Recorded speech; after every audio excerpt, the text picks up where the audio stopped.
Hi guys, ഞാൻ നിങ്ങളുടെ Godwin. ഇന്ന് ഞാൻ പരിചയപ്പെടുത്താൻ പോകുന്നത് നല്ല മനോഹരമായിട്ടുള്ള ചെടിയും പൂക്കളുമാണ് ഗായ്സ്. ഇത്രയും നല്ല പൂക്കൾ നിങ്ങളുടെ വീട്ടിലുണ്ടെങ്കിൽ കമൻറ്റ് ചെയ്യുക ഗായ്സ്. അപ്പം നിങ്ങൾ ഈ ചെടികൾ പിച്ചി കളയുന്നവർ ഇതുപോലത്തെ ചെടികൾ പിച്ചി കളഞ്ഞ ചെടികളുടെ പൂക്കളുടെ അമ്മയും അച്ഛനും ഇതുപോലത്തെ സങ്കടം വരത്തില്ലേ ഗായ്സ്? അതുകൊണ്ട് നിങ്ങൾ ഒരിക്കലും പൂ പിച്ച് കളയരുത് ഗായ്സ്. ഇത്രയും മനോഹരമായിട്ടുള്ള റെഡ് പൂവൊക്കെ നിങ്ങൾക്ക് പിച്ച് കളയാൻ തോന്നുന്നു ഗായ്സ്.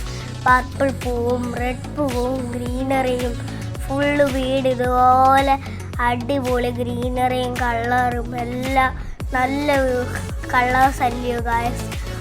ഇത്രയും നല്ല ചെടികൾ ഉണ്ടെങ്കിൽ നിങ്ങൾ കമൻറ്റ് ചെയ്യുക ഗായ്സ്. ഇത്രയും അടിപൊളി ചെടികൾ എവിടെയാണ് കാണുന്നത്? നിങ്ങൾ ഇതുപോലെ മനോഹരമായിട്ടുള്ള ചെടികൾ വെച്ചുപിടിപ്പിക്കുക. അപ്പരം ഓക്കെ, അടുത്ത വീഡിയോ ആയിട്ട് നമുക്ക് കാണാം. Bye bye.